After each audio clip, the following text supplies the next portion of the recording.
Hi, I'm Michelle Smart. I'm an enrolled agent, and I am here to give you more information on the Employee Retention Tax Credit.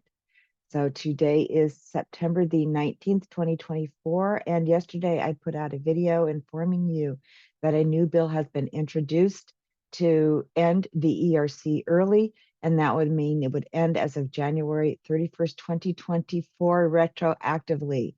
So there have been more information that has come out on this. Uh, the So there is a comment that is made by the president of the Committee for a Responsible Federal Budget. Clearly, they are out of touch with the small business owner. She just says, there is simply no justification for continuing this credit, especially now that we are several years out from the worst of the pandemic, while a cottage industry marketing ways to claim it continues to work on defrauding the government. Yada, yada. Well, guess what? This is how economics works.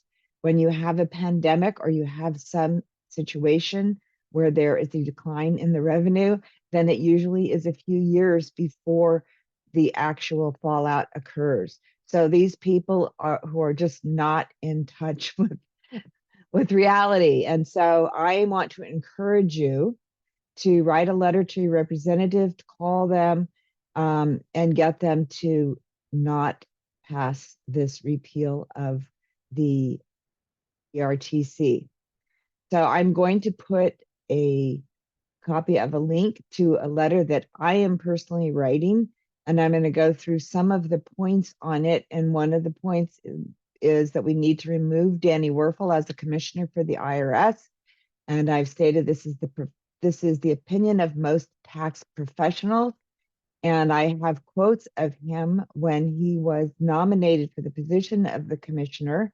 And he said that in response to a question from John Barrasso, who said, are the small business owners and hardworking taxpayers really going to be protected from some of the burdensome onslaught of audits if you spend more than $100 billion on auditors and enforcement agents in the next 10 years? And Danny Werfel, the commissioner of the IRS, said, those are my marching orders, and I'm going to do it as long as I am commissioner.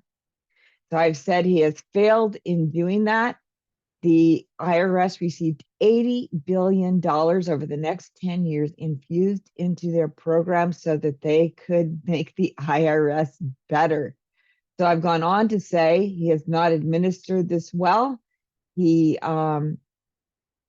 has not implemented the CARES Act. And some of the things that I've said is that he has failed to administer the ERC per the CARES Act law. The tax professionals had advised Werfel and the IRS to put in place some plan to prevent fraud and disallow unqualified promoters from filing improper claims, and that the IRS did not implement these until 2024. Now, remember, the ERC went into law in 2020. And so the AICPA advised the IRS multiple times, please make sure that you have some implementation of how to protect against fraud. If you please have some plan to protect against fraud. They didn't do it. And so the majority of these claims that were improper should have been caught. So now what he's done is he found this fraud 4 years later from people who didn't even have payroll prior to the ERTC. They never paid payroll taxes, and the IRS paid out billions of dollars in these claims. And now, instead of taking responsibility for that action of failing to have some kind of fraud prevention plan, he's just pointing the finger and saying, oh, it's your fault. You all are fraudulent. So he's just not taking responsibility, and he's failed to handle this properly. He's claiming that there's fraud in 70 to 80% of the cases. There's no basis for this. And when he made this statement, he was called out by the tax professional, because there's no possible way that you can know, even by looking at the 941X, if it is fraudulent, unless Number one, you can check and see if they had payroll, and that is simply, did they file the 941 and pay payroll taxes? That's a yes. They had payroll. Number two, if they're a recovery startup, they checked the box. That's it. The IRS does not know if you had a reduction in gross receipts. They do not have that information on your quarterly revenue, and they do not have the information on the suspension for your company. So it's not possible for him to make that statement. And everyone is just like, how can you make that statement? It's an improper statement. It's completely invalid. It's unverified. And somehow Danny Werfel has convinced everyone to drink the Kool-Aid that there's all this fraud that occurred, that, oh, it wasn't his fault. Sorry, Danny Werfel, it was your fault. And the rest of us are paying the price. And now you're saying everything else is fraudulent. And he's must have a superhero complex because now he's found all this fraud that he should have found if he had had a proper plan in place 4 years ago. So I'm asking them to fire him, that he has failed to organize the IRS. He's failed to put up proper implementation of the CARES Act. He failed to put up a plan to avert fraud. He failed to listen to the AICPA, who advised him repeatedly to do so. He blamed others for his own errors, and he falsely claimed that the majority of the ERC claims were fraudulent. He's held up refunds. He's made the IRS agents non-responsive, and you know this if you've called them. They don't know anything. I don't know anything. Don't know when you're going to get paid. Don't know. They're absolutely, this is a big change. If you're like a tax professional and you've been calling the IRS for years, this is a big change. They won't say anything. So he's made them non-responsive. He's illegally created a moratorium, caused multiple lawsuits, including APA violation lawsuits of the IRS, and he's harmed small businesses. So I go into the details on this as to why he should be fired. And then I go into that they should not pass the ERTC Repeal Act of 2024, that small businesses are still suffering. And this is just, like I said, a law of economics.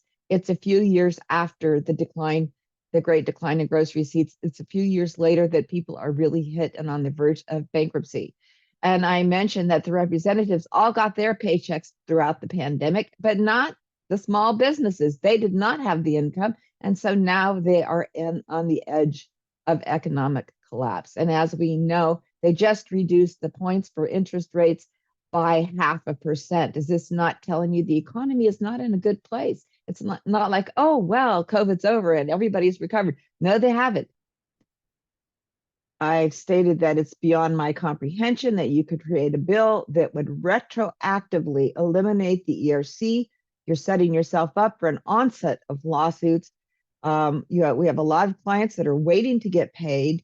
We've done this out of compassion. We learned these rules, and out of a sense of responsibilities as tax professionals, we wanted to help these clients who are suffering from COVID. Instead of listening to Werfel, listen to the tax professionals, listen to your constituents, ask them what's going on with the ERC, and they should extend the deadline for the ERC and making up for this moratorium, which was illegally enacted, which basically they vilified and scared all of the people from filing for the employee retention tax credit. And I've laid this all out in this PDF. I'm going to leave a copy for it. Feel free to plagiarize, but most of all, I don't really care. Like, take any part of it that you want to take.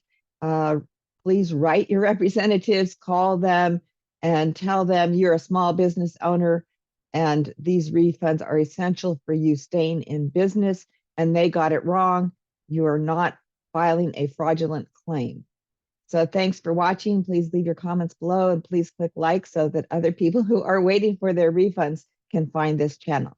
Thanks again. I'm Michelle Smart. I'm an enrolled agent.